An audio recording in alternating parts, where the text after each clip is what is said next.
મિત્રો કેમ છો? મજામાં?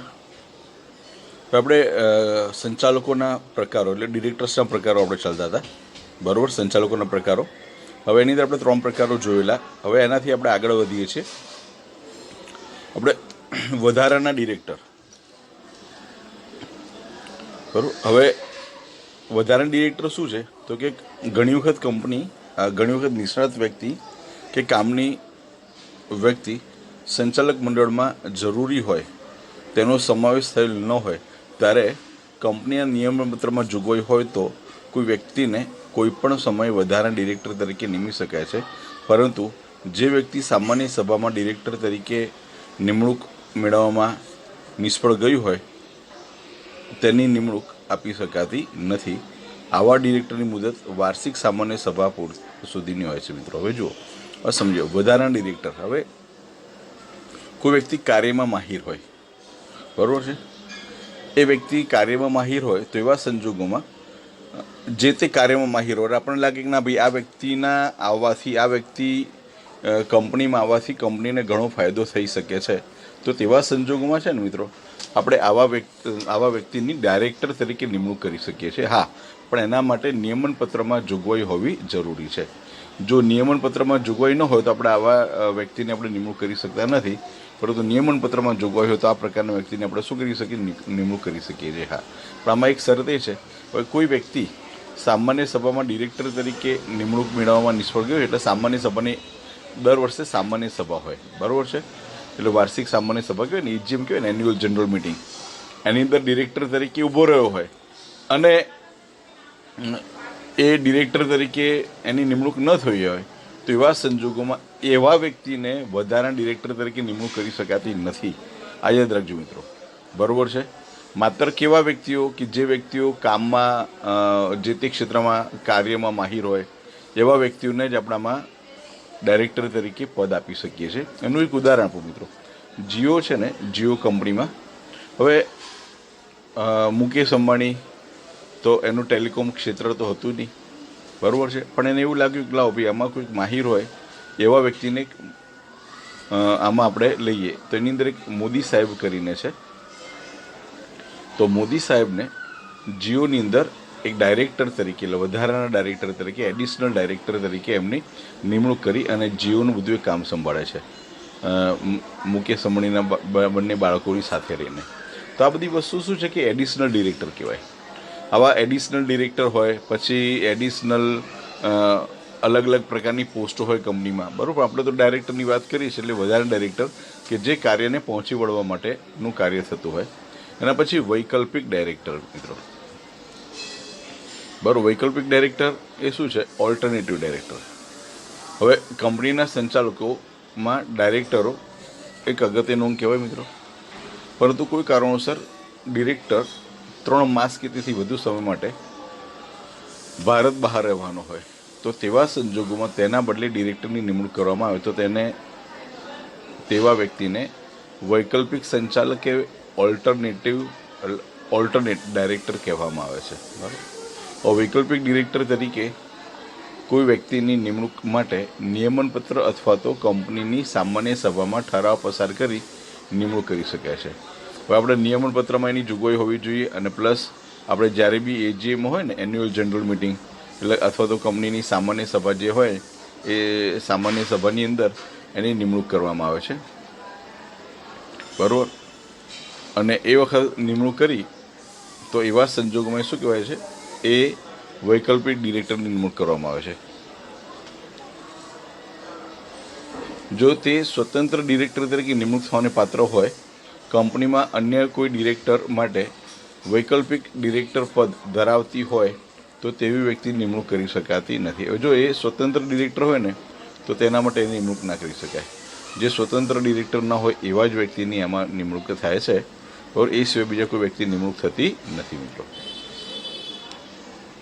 પછી વાત કરીએ છીએ ડિરેક્ટરનો સમય પૂરો થતાં અગાઉ ખાલી પડેલી જગ્યાઓ માટે નિમણૂક કરવાની હોય.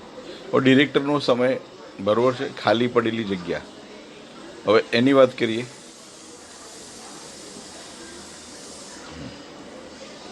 તો જુઓ, આ ખાસ યાદ રાખજો આ વસ્તુ કે કે કંપની ધારા અનુસાર કંપનીએ સામાન્ય સભામાં ડિરેક્ટરના હોદ્દાની મુદ્દત પૂરી થતાં પહેલાં તેને દૂર કરવામાં આવે કે તેની મુદ્દત પૂરી ન થઈ હોય ત્યારે નિયમનપત્રને આધીન રહી બોર્ડ ઓફ ડિરેક્ટર્સ પોતાની સભામાં ખાલી પડેલી જગ્યાએ ડિરેક્ટર નિમી શકે છે અથવા તો કેન્દ્ર સરકાર નિમણૂક કરી શકે છે. આ ડિરેક્ટર જે ડિરેક્ટરની જગ્યાએ નિમાયેલ હોય તો તે ડિરેક્ટરની જગ્યાએ ખાલી થયેલ ન હોય તો જ્યાં સુધી તેનો હોદ્દો ભોગવેલો હોય ત્યાં સુધી સમય માટે હોદ્દો ધરાવી શકે છે. બરાબર. હવે જો આ વસ્તુ ખાસ યાદ રાખજો. અમારા લોકો કોઈ સંચાલક તરીકે કામ કરતું હોય, બરાબર છે. હવે કોઈ કારણોસર કોઈ પણ કારણોસર હવે એ કંપનીમાંથી એની મુદ્દત પૂરી થયા પહેલાં આપણે એને છૂટા કરીએ છીએ અથવા તો એ પોતે જતા રહે છે કોઈ બી કારણોસર, તો તેવા સંજોગોમાં ખાલી પડેલી જગ્યા ઉપર આપણે કોઈ વ્યક્તિની નિમણૂક કરી શકીએ છીએ. તો એને શું કહેવાય? ડિરેક્ટરનો સમય પૂરો થતાં અગાઉ ડિરેક્ટરની ખાલી જગ્યા આપણે નિમણૂક કરી શકાય. બરાબર. એવા વ્યક્તિને આપણે ત્યાં આગળ આપણે એપોઇન્ટ કરી શકીએ છીએ. એના સંજોગો કેવા છે તો એ સંજોગો આપણે જોઈ લઈએ. તો જો એ અંડરલાઈન કરજો સંજોગો, એટલે કે કંપનીની સામાન્ય સભામાં કે સંચાલક મંડળમાં ડિરેક્ટરને દૂર કરવામાં આવે. હવે સામાન્ય સભાની અંદર ડિરેક્ટરને દૂર કરવામાં આવે એટલે સંચાલક મંડળમાં ડિરેક્ટરને દૂર કરવામાં આવે. બરાબર છે મિત્રો. એટલે આ ધ્યાન રાખજો વસ્તુ. પછી છે છેલ્લા 12 માસ દરમિયાન સંચાલક મંડળની સભામાં પરવાનગી મેળવ્યા વગર જ ગેરહાજર રહેતો હોય. હવે અહીં આગળ છે ને સભાની અંદર શું રહેતો? સભામાં પરવાનગી મેળવ્યા વગર જ ગેરહાજર રહેતો હોય એટલે કંપનીમાં આવતો જ ન હોય. બરાબર છે. પછી એ અસ્થિર મગજનો થઈ જાય, મૃત્યુ પામે કે નાદાર જાહેર થાય. મિત્રો, તેવા સંજોગોમાં પણ આપણે વધારાના ડિરેક્ટર તરીકે એટલે વધારાના ક્યાં આમાં ખાલી પડેલી જગ્યા ઉપર આપણે ડિરેક્ટર નિમણૂક કરી શકીએ છીએ. પછી અદાલતે ગેરલાયક જાહેર કરવાનું. એ વ્યક્તિને જે હાલ ડાયરેક્ટર તરીકે કામ કરતો હોય ને એવા વ્યક્તિને અદાલતે ગેરલાયક ઠેરવ્યો હોય. પછી અન્ય કોઈ ગુનામાં એ દોષિત હોય, બરાબર છે, અદાલત તરફથી એ દોષિત જાહેર થયો હોય. બરાબર મિત્રો. આ બધા એના કારણો છે. બરાબર છે. એના પછી છે કંપનીમાં પરોક્ષ કે પ્રત્યક્ષ હિત રહેલું હોય તે કરાર હોય અને તે જાહેર કરવામાં નિષ્ફળ થયો હોય. હવે ઘણી વખત કેવું કે ભાઈ ઘણી વખત કંપનીમાં એનું પ્રત્યક્ષ હિત રહેલું હોય અથવા તો પરોક્ષ હિત રહેલું હોય, મતલબ એ કંપનીની અંદર જોઈન થયો હોય પણ એના બીજા અન્ય કામો પણ કંપની દ્વારા થતા હોય. તો એની માન લો કે એની બીજી કંપની હોય તો એના દ્વારા એ કામ કરતો હોય, એ લોકોને જાણ કરી ન હોય ને પછી એનાથી જાણ થાય. બરાબર. એટલે જાહેર કરવામાં કેવો થયો? નિષ્ફળ થયો હોય. તો તેવા સંજોગોમાં આ બાબત પણ મહત્ત્વની છે. પછી ખાનગી કંપની પોતાના નિયમનપત્રમાં બીજા કોઈ કારણો સમાવી શકે. હવે જુઓ, આટલા તો કારણો છે જ, પણ એ સિવાય જે ખાનગી કંપની છે એ અન્ય કારણો પણ આમાં એડ કરી શકે છે. ભાઈ આ કારણોસર પણ હવે વ્યક્તિને અહીંયાથી મતલબ ડાયરેક્ટર તરીકે એ પદ હવે હાજર રહ્યો નથી, તો એ પણ કારણ અહીં આગળ શું છે? જવાબદાર છે. બરાબર. એટલે આવી ખાલી પડેલ જગ્યા માટે ડિરેક્ટરની નિમણૂક કરવામાં આવે છે. કોઈ પણ પ્રકારની ખાલી જગ્યા પડી હોય ને એના માટે જે નિમણૂક કરવામાં આવે છે એવા ડિરેક્ટરની આગળ શું થાય છે? નિમણૂક થાય છે મિત્રો. બરાબર. હવે એના પછીનો પ્રકાર છે નાના શેર હોલ્ડર્સ દ્વારા ચૂંટાયેલા ડિરેક્ટર્સ. બરાબર. શું? નાના શેર હોલ્ડર દ્વારા ચૂંટાયેલા ડિરેક્ટર્સ.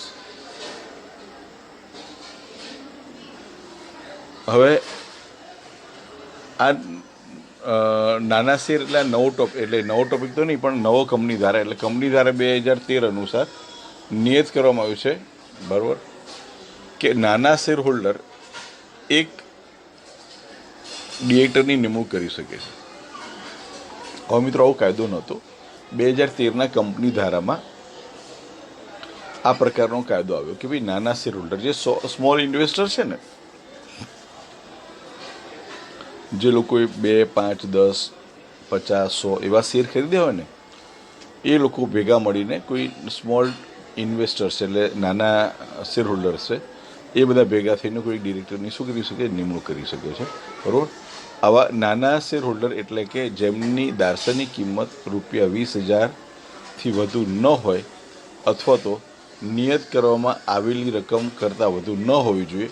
અહીંયા આગળ નક્કી કર્યું જેની શેરની વેલ્યુ 20,000થી ઓછી હોય ને એવા શેરને નાના શેર કહેવામાં આવે, બરાબર. અથવા તો જોગવાઈ કરી હોય, નિયત કરેલા હોય કે 20,000થી ઓછી. માન લો કે ઉદાહરણ તરીકે આપણે MRF કંપની છે તો MRF કંપનીનો એક શેરનો ભાવ જ ₹59,000 છે. તો એવા સંજોગોમાં ત્યાં લાગુ ના પડે, બરાબર. એટલે કંપની પછી ડિસાઇડ કરે કે આવા નાના શેર, સ્મોલ શેર હોલ્ડર્સ કોને કહેવાય. તો એ નાના શેર એટલે કંપની નક્કી કરે કે જેની પાસે 1 શેર હોય, 2 શેર હોય, 10 શેર હોય, બરાબર. હવે અહીં આગળ વેલ્યુની વાત કરી, પણ વેલ્યુ કરતાં બી હવે કેવું થઈ ગયું છે, હવે શેર પણ જોવામાં આવે, એ કંપની નક્કી કરે છે. તો આવા નાના શેર હોલ્ડરની સંખ્યા જે તે કંપનીમાં ઓછામાં ઓછી 1,000 હોવી જોઈએ. તો કોઈ પણ કંપનીમાં આવા શેરની સંખ્યા યાદ રાખજો, નાના શેરની સંખ્યા કેટલી હોવી જોઈએ? 1,000 હોવી જોઈએ. આ બી અંડરલાઈન કરજો મિત્રો, બરાબર છે. એટલે તમને ખ્યાલ આવે ઓછામાં ઓછા 1,000 સંખ્યા હોવી જોઈએ, તો કાર્ય વધારે સારી રીતે થઈ શકે મિત્રો. હવે એના પછી નવો પ્રકાર છે, બરાબર. એ પ્રકાર છે સ્ત્રી ડિરેક્ટર, ફિમેલ ડાયરેક્ટર, બરાબર. એની વાત કરીએ તો કે જો નવા કંપની ધારા પ્રમાણે નવી જોગવાઈ છે 2013ના કંપની ધારા પ્રમાણે, બરાબર. એમાં એવું છે કે જે કંપનીની ભરપાઈ થયેલી મૂડી, આ યાદ રાખજો, જે કંપનીની ભરપાઈ થયેલી મૂડી 100 કરોડ કે તેથી વધુ હોય તો તેવી કંપનીઓના વર્ગમાં ઓછામાં ઓછા એક સ્ત્રી ડિરેક્ટરની નિમણૂક કરવી પડે છે મિત્રો. હવે આ નવી જો 2013ના કંપની ધારામાં જે નવી જોગવાઈઓ આવીને એમાંની એક આ જોગવાઈ છે કે જે કંપનીની વેલ્યુ 100 કરોડ હોય કે તેથી વધારે હોય તો તેવી કંપનીની અંદર ઓછામાં ઓછી એક સ્ત્રી ડિરેક્ટર હોવી જોઈએ, બરાબર છે. એટલે એના માટે એ સ્ત્રી ડિરેક્ટરની શું કરવામાં આવે? નિમણૂક કરવામાં આવે છે. એટલે જો મુકેશ અંબાણીની ઘણી કંપનીઓમાં નીતા અંબાણી પણ ડિરેક્ટર છે, બરાબર. કેમ? એની વેલ્યુ, એની જે કંપની છે એની ઘણી કંપનીની વેલ્યુ 100 કરોડ કે તેથી વધારે છે માટે મિત્રો. ક્લિયર? ખ્યાલ આવ્યો? તો અહીંયા આગળ આપણે 8 પ્રકારોનો આપણે મિત્રો અભ્યાસ કર્યો છે, બરાબર. 8 પ્રકારોનો આપણે અભ્યાસ કર્યો છે. એ પ્રકાર એક વખત ખાલી જોઈ લઈએ એટલે તમને ખ્યાલ આવે, બરાબર. એટલે આખા બધા પ્રકારો આપણે જોઈ લઈએ છીએ. જો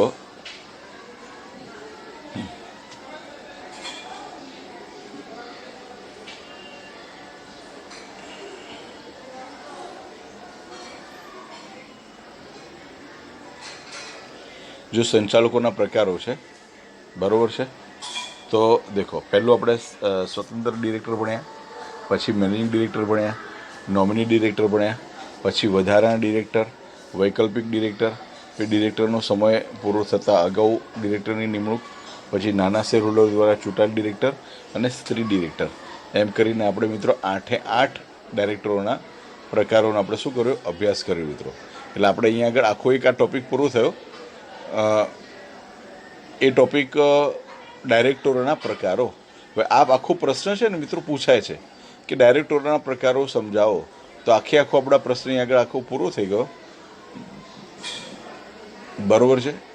એટલે આખે આમાં બહુ સરળ છે આ ડાયરેક્ટરોના પ્રકારો છે ને મિત્રો. આ ડાયરેક્ટરોના બધા પ્રકારો સરળ છે, બરાબર છે. એટલે એકદમ સરળ હોવાને કારણે છે ને ઘણી વખત 1 માર્કમાં 2 માર્કમાં પણ આ ટૉપિક પૂછાતો હોય છે, બરાબર છે.